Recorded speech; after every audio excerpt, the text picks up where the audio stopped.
ಆಕಾಶವಾಣಿ. ಬಿಪಿಯನ್ನು ಬದಿಗಿರಿಸಿ ಅಡುಗೆ, ಆರೋಗ್ಯ, ಮನೆಮದ್ದು, ಪಾಕ ಪ್ರವೀಣರಿಂದ ವಿಶೇಷ ಮಾಹಿತಿ. ಉದರವ ಮರೆತು ಮೆಣಸು ಈಗ ಮನೆಮದ್ದಿನ ಬಗ್ಗೆ ಮಾಹಿತಿ ನೀಡುತ್ತಾರೆ ಮಧುರಾ ಹೆಚ್ ಮಲೋದೆ ಹಾಗೂ ಅಡುಗೆ ಬಗ್ಗೆ ಮಾಹಿತಿ ನೀಡುತ್ತಾರೆ ಪ್ರೇಮಲತಾ ಬಿಎಂ. ಸಕ್ಕರೆಯ ಸರಿಸಿ ಸವಿಯುವ ಆಕಾಶವಾಣಿ ಭದ್ರಾವತಿಯ ಎಲ್ಲ ಪ್ರೀತಿಯ ಕೇಳುಗರಿಗೂ ನಿಮ್ಮ ಬಾನುಲಿ ಗೆಳತಿ ಮಧುರಾ ಮಾಡುವ ನಮಸ್ಕಾರ.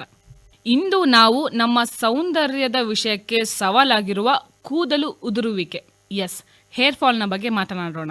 ಒತ್ತಡ, ಪೌಷ್ಟಿಕಾಂಶದ ಕೊರತೆ ಅಥವಾ ಕೆಮಿಕಲ್ ಉತ್ಪನ್ನಗಳ ಬಳಕೆಯಿಂದ ಕೂದಲು ದುರ್ಬಲಗೊಂಡು ಉದುರಲು ಪ್ರಾರಂಭಿಸುತ್ತೆ.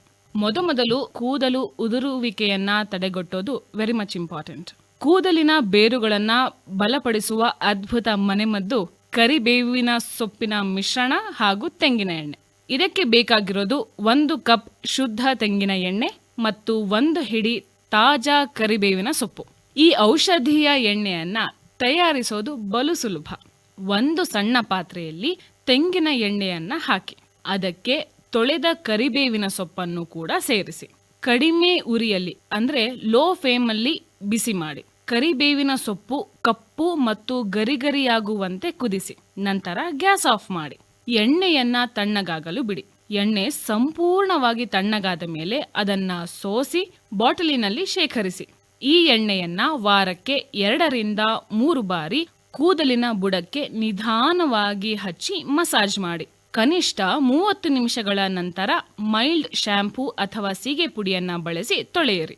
ಕರಿಬೇವಿನ ಸೊಪ್ಪಿನಲ್ಲಿ ಬೀಟಾ ಕ್ಯುರೋಟಿನ್ ಮತ್ತು ಪ್ರೋಟೀನ್ಗಳು ಹೇರಳವಾಗಿದೆ. ಇವು ಕೂದಲಿನ ಬೇರುಗಳನ್ನ ಬಲಪಡಿಸಿ ಕೂದಲು ಉದುರುವುದನ್ನ ತಡೆಯುತ್ತೆ ಮತ್ತು ಕೂದಲು ಬೇಗನೆ ಬೆಳೆಯಲು ಸಹಾಯ ಮಾಡುತ್ತೆ. ಅದಲ್ಲದೆ ಕರಿಬೇವಿನ ಸೊಪ್ಪು ಕೂದಲಿಗೆ ನೈಸರ್ಗಿಕವಾಗಿ ಕಪ್ಪು ಬಣ್ಣವನ್ನ ನೀಡಿ ಅಕಾಲಿಕವಾಗಿ ಕೂದಲು ಬಿಳಿಯಾಗುವುದನ್ನ ತಡೆಯುತ್ತೆ. ಈ ಕರಿಬೇವಿನ ಎಣ್ಣೆಯ ನಿಯಮಿತ ಬಳಕೆಯಿಂದ ಕೂದಲು ದಪ್ಪ ಮತ್ತು ಕಾಂತಿಯುತವಾಗುತ್ತೆ. ಕೂದಲು ಉದುರುವುದು ಆಂತರಿಕ ಆರೋಗ್ಯವನ್ನು ಅವಲಂಬಿಸಿರುತ್ತೆ. ನಿಮ್ಮ ಆಹಾರದಲ್ಲಿ ಸಾಕಷ್ಟು ಕಬ್ಬಿಣಾಂಶ ಮತ್ತು ಪ್ರೋಟೀನ್ಗಳನ್ನು, ಉದಾಹರಣೆಗೆ ಮೊಳಕೆ ಕಾಳು, ಸೊಪ್ಪು, ತರಕಾರಿಗಳನ್ನು ಸೇರಿಸಿ. ಹಾಗೆಯೇ ತಲೆಗೆ ಬಿಸಿ ನೀರಿನ ಬದಲಿಗೆ ಉಗುರು ಬೆಚ್ಚಗಿನ ನೀರನ್ನು ಮಾತ್ರ ಬಳಸಿ. ಕೂದಲು ಉದುರುವುದನ್ನ ತಡೆಯಲು ಮಾನಸಿಕ ಒತ್ತಡವನ್ನ ಕಡಿಮೆ ಮಾಡುವುದು ಅತೀ ಮುಖ್ಯ. ತೀವ್ರವಾದ ಕೂದಲು ಉದುರುವಿಕೆ, ತಲೆಬುರುಡೆಯಲ್ಲಿ ತೂರಿಕೆ ಅಥವಾ ಕೆಂಪಾಗಿದ್ದರೆ ಅದು ಹಾರ್ಮೋನ್ಗಳ ಸಮಸ್ಯೆ ಅಥವಾ ವಿಟಮಿನ್ ಕೊರತೆಯ ಲಕ್ಷಣವಾಗಿರಬಹುದು. ಈ ಕರಿಬೇವಿನ ಎಣ್ಣೆ ನಿಮ್ಮ ಕೂದಲಿನ ಪೋಷಣೆಗೆ ಅತ್ಯುತ್ತಮ. ಸ್ನೇಹಿತರೆ, ನೆನಪಿಡಿ, ನಾವು ನಮ್ಮ ಸೌಂದರ್ಯವನ್ನ ಕೇವಲ ಹೊರಗಿನಿಂದ ಅಷ್ಟೇ ಅಲ್ಲ, ಒಳಗಿನಿಂದಲೂ ಕೂಡ ವೃದ್ಧಿಸ್ಕೊಳ್ಬೇಕು. ಹೇಗೆ ಅಂದ್ರೆ, ನಾವು ಈಗಾಗಲೇ ಹೇಳಿದ್ವಿ, ನಾವು ನಮ್ಮ ದಿನನಿತ್ಯದ ಆಹಾರದಲ್ಲಿ ಪ್ರೋಟೀನ್ ಹಾಗೂ ಕಬ್ಬಿಣಾಂಶವನ್ನ ಬಳಸೋಣ. ಹೆಚ್ಚು ಮೊಳಕೆ ಕಾಳು, ಸೊಪ್ಪು, ತರಕಾರಿಗಳನ್ನ ಸೇವಿಸೋಣ. ಮತ್ತೆ ಭೇಟಿಯಾಗುವವರೆಗೂ ನೀವು ಕೇಳ್ತಾ ಇರಿ ನಿಮ್ಮ ನೆಚ್ಚಿನ ಬಾನುಲಿ ಆಕಾಶವಾಣಿ ಭದ್ರಾವತಿ. ನಮಸ್ಕಾರ.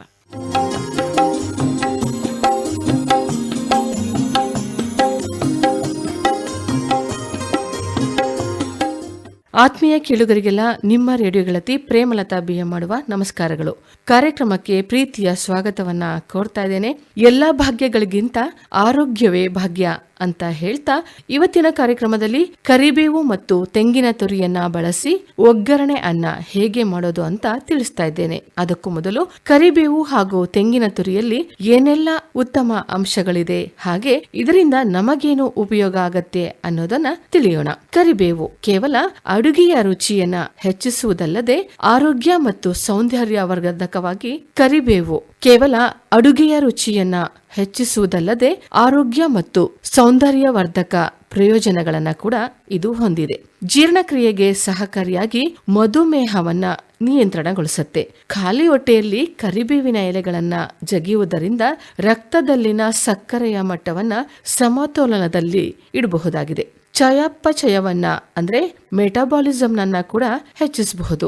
ಕೊಬ್ಬನ್ನ ಕೂಡ ಕರಗಿಸಬಹುದು ಕಣ್ರಿ. ಹಾಗೆ ತೂಕ ಕೂಡ ಇಳಿಸಬಹುದು.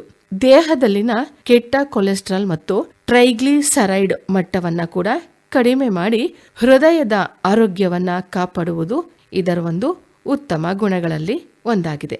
ವಿಟಮಿನ್ ಎ ಇಂದ ಕಣ್ಣಿನ ದೃಷ್ಟಿಗೆ ಉಪಕಾರಿ. ಕಬ್ಬಿಣ ಅಂಶ ಇರೋದ್ರಿಂದ ರಕ್ತಹೀನತೆ ಸಮಸ್ಯೆಯನ್ನ ತಡೆಗಟ್ಟಬಹುದು. ಕೂದಲು ಮತ್ತು ಚರ್ಮಕ್ಕೆ ಇದು ಉಪಕಾರಿ. ಹಾಗೆ ಬ್ಯಾಕ್ಟೀರಿಯಾ ವಿರೋಧಿ ಗುಣಗಳನ್ನ ಕೂಡ ಇದು ಹೊಂದಿದೆ.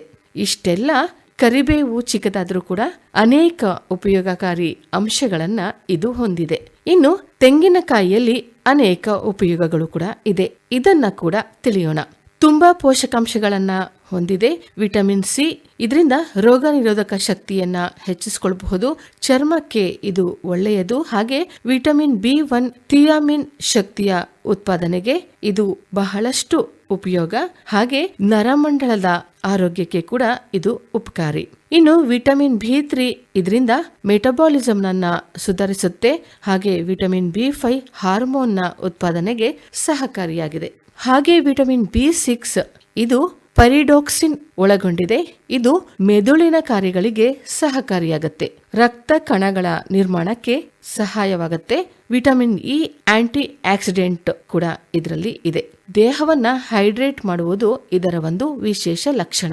ಪೊಟ್ಯಾಷಿಯಂ, ಮೆಗ್ನೀಷಿಯಂ, ಐರನ್ ಹೆಚ್ಚಾಗಿ ಇದರಲ್ಲಿ ಇದೆ. ಹಾಗಾಗಿ ಇಷ್ಟೆಲ್ಲ ಆರೋಗ್ಯಯುತ ಅಂಶಗಳಿಂದ ಕೂಡಿದ ಕರಿಬೇವು ತೆಂಗಿನಕಾಯಿ ತುರಿಯ ಒಗ್ಗರಣೆಯನ್ನ ಮಾಡೋಣ ಬನ್ನಿ.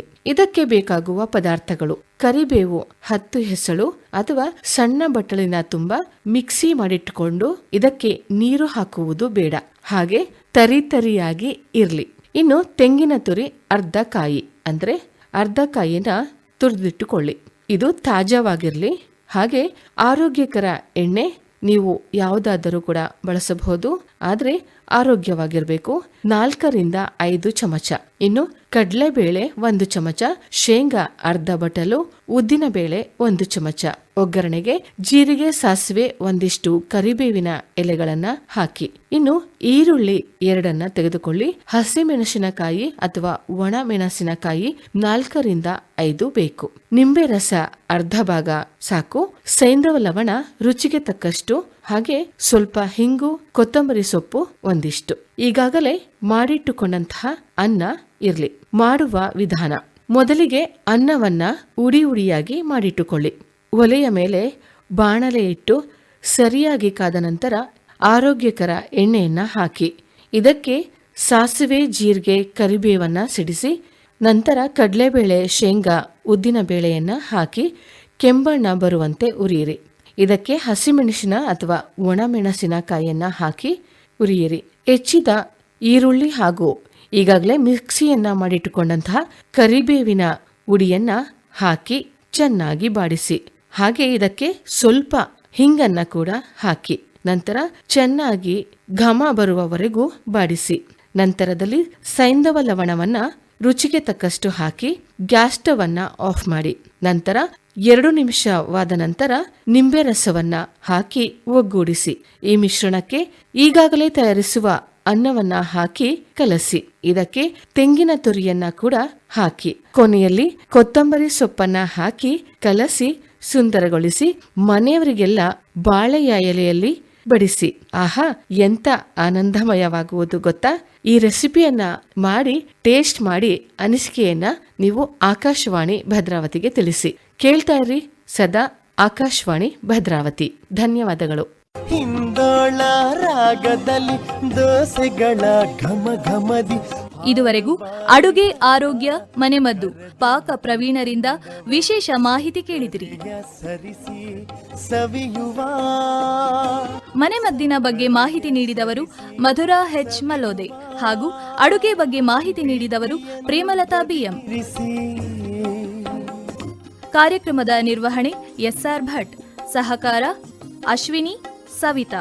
ಈ ಕಾರ್ಯಕ್ರಮ ಆಕಾಶವಾಣಿ ಭದ್ರಾವತಿ ಕೇಂದ್ರದಿಂದ ಮೂಡಿಬಂತು.